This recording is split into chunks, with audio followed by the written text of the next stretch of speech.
guys, how are you all today? Doing a brand new video. This is a new series that I want to start doing every few Fridays. Might be every Friday. I'm not too sure yet how often I'll be doing these.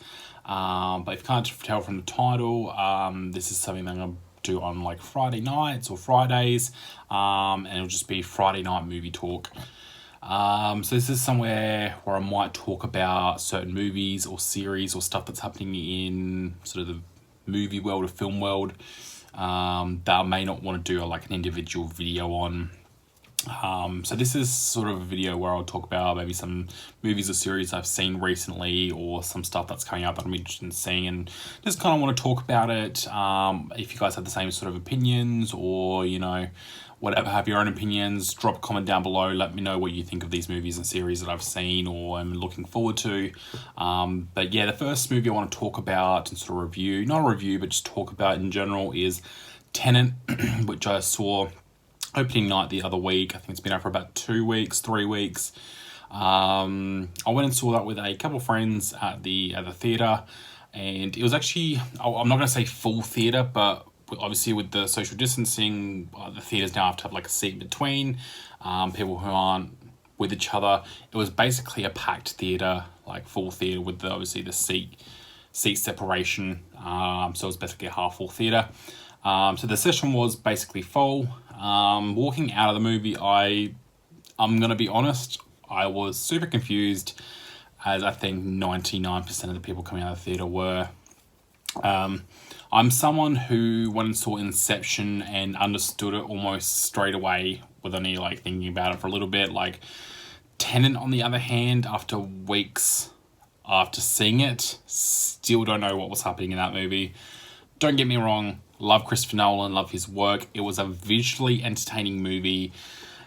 There were certain scenes and elements and stuff which looked really cool. Obviously, the car chase or the car fighting scenes that they did in it were pretty cool. Like some cars going forwards, one car going backwards, like flipping in reverse. Those things were kind of cool, but in terms of like the story and what was going on, couldn't follow it. There were certain points where I thought I knew what was going on, and then they threw in a bunch more information, and I was like, no, now you've lost me again. So by the end of the movie, I was very, very confused. Let me know down below if you guys actually understood what was going on. I understand like the brief outline of what the story was, like what they were aiming to do, but I just couldn't understand certain elements of it, like what they were on about, especially with like Robert Pattinson's accent at times. Obviously, he was dropping in and out. He was trying to do like a sort of quirky British accent, and then it would like go away, then it would come back. But yeah, overall, it was a visually entertaining movie. I'm not going to say I didn't enjoy it. Like it was visually enjoying, but obviously it was just something that you had to like pay attention to. So there was certain bits where you're like, I'm not enjoying this because I'm having to overthink stuff and I'm still not understanding it. So I mean, out of 10 stars, I'll probably give it like a 4.5, which is really, really low for a Christopher Nolan film, because I am a huge Christopher Nolan fan. Inception and Dunkirk are like two of my favourite movies of all time. Like they're both probably in my top 10 or top 15 movies of all time. So it was a real shame that I didn't enjoy Tenet as much as I wanted to. Next movie I want to talk about is the Heartbreak Gallery, or the Heartbreakers Gallery, I think it's called, or Heartbreak Gallery. I saw this the other night. I mean, I didn't really have a huge interest in seeing it, but I thought may as well, like, the main actor in it from Stranger Things, not the main guy from Stranger Things, but the main guy in this movie from Stranger Things, who plays Billy in Stranger Things. He was in this movie as a lead. He is a pretty decent actor. That was one of the reasons I did want to go and see this. Overall, the movie was enjoyable. It was funny at times. It's your typical sort of rom-com sort of love story, in terms of like the story and like the dialogue. Like you expect what's coming in the movies, but it was still enjoyable movie. I would recommend it to people who enjoy rom-coms. Moving on to the digital platform of movies in terms of Netflix, Babysitter, or The Babysitter Killer Queen, which is the sequel to The Babysitter. I really enjoyed these movies. Like the first one I remember seeing when it came out back in 2017 and really enjoying it. And now, obviously, 2 or 3 years later, we're getting the sequel with the same cast. The kid has grown up; he's in high school now, and the blood cult has come back to try and finish the job. These movies are they're not obviously not to be taken seriously. I piss myself laughing in them, especially during the death scenes, because they're so like over the top and ridiculous and cheesy and corny. They're sort of like the Ash versus Evil Deads and Evil Dead and stuff like that. Obviously, like the gore and stuff looks totally fake. But yeah, obviously we had the big drama with bloody, what's her name? Disney star. I don't even know if she was a Disney star. She had the whole OnlyFans scandal recently. Bella Thorne, that is her name that I'm thinking of. Regardless of the whole situation going on over on that platform, I still think she's probably one of the best parts of these movies. Obviously, she's not a great actor by any means. I'm not saying she's like an amazing actor, but obviously these movies aren't meant to be taken seriously at all. So she's probably the highlights of these movies. Like she's a sort of comic relief after someone dies, and she always has something funny to say. So I definitely enjoyed the sequel to Babysitter. If you enjoyed the first one, or you didn't really enjoy it, I found this one was a bit better than the first one. So if you enjoyed the first one, I'll definitely recommend the sequel. And one of my favorite series of all time, Ozark, I want to talk about. It's something I've never talked about on this channel. Obviously, I've taken a huge break off YouTube the last couple of years. So it's a series I've never talked about, but every person that I see day to day, I always recommend this show enough. I cannot recommend this enough. Ozark, if you have not watched it, honestly, my favorite series by far. Jason Bateman is honestly like the king of TV in terms of like Netflix. Like you think Stranger Things is good, you wait till you see Ozark. Obviously season 3 finished recently a couple months ago.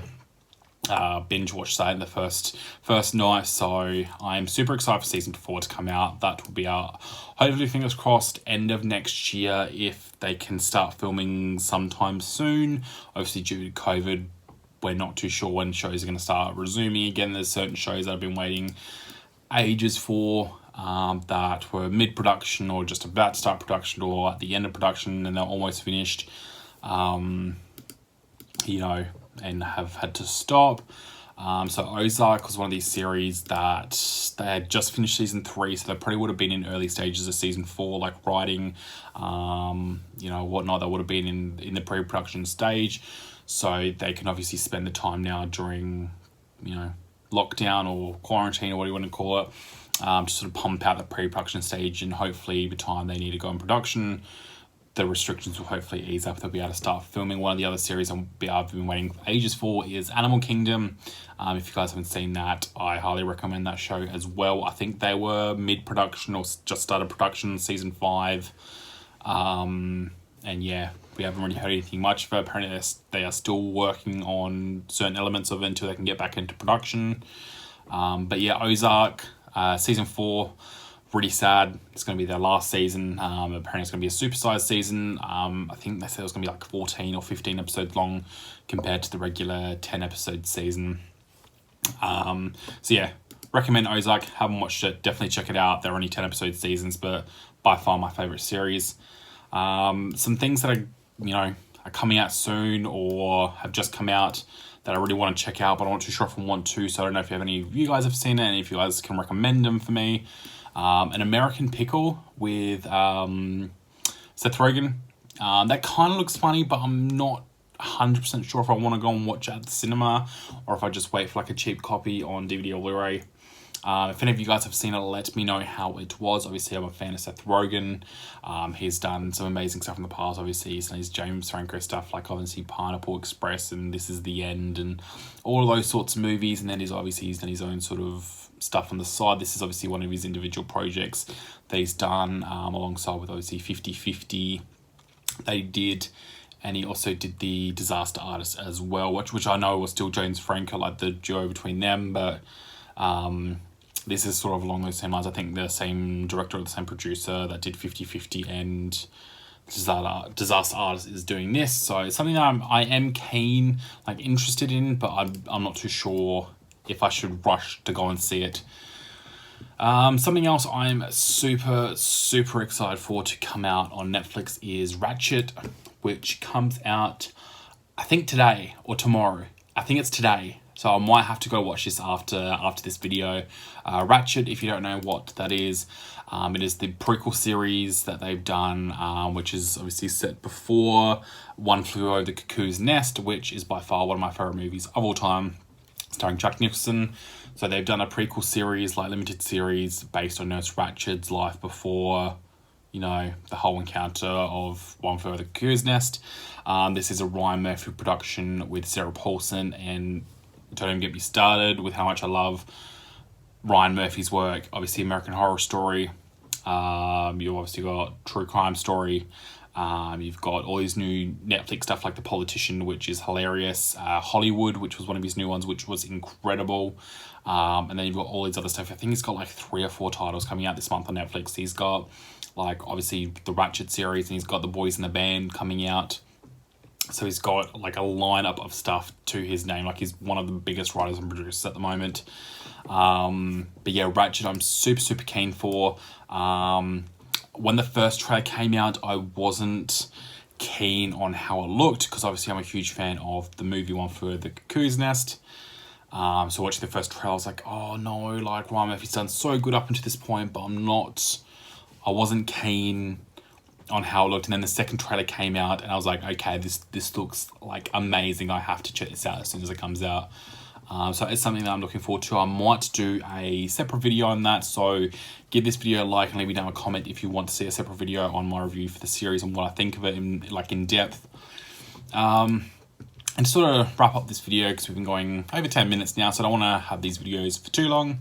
But the last thing I kind of want to give a sort of like a shout out to for everyone to go check out is the new RC movie, RC Films movie that comes out at the end of the month on the 30th of September, which is Not So Amazing, which is like a feature film length parody movie of Spider-Man. I don't know if it's a parody movie, but it is like a new take on obviously like the Spider-Man franchise. If you haven't seen the ads for it, I'll leave down the trailers and the promos below, as well as the RC Films Facebook page, so go give them a follow as well. I've been a fan of theirs for a couple of years now, since they started doing like their feature film and short films like Living with Trevor, Seventh, Vine Avenue, Waffles, like all those short films and feature films that they've done, I've absolutely loved.